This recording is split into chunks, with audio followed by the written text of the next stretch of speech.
ada experience in terms of IT. We spend a lot of things but at the end kita tak dapat apa yang kita bayangkan lah. Based on kita punya previous experience pun, kita ambil third party yang kita tak tahu, dia pun tak ada full details.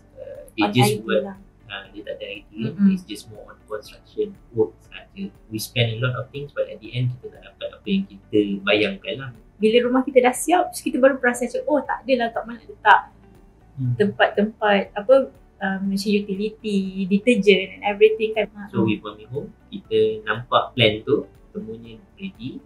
Mami Home memang dia beri a very specific advice in terms of macam layout and then planning, costing and everything. So we can see everything in a clear picture. Jadi kita kena dapat betul-betul pakar lah untuk tolong bantu kita dan menyelesaikan masalah. Example macam Mami Home, kami datang untuk kami dapat information yang terbaik after this dapat kunci rumah. That's very helpful lah.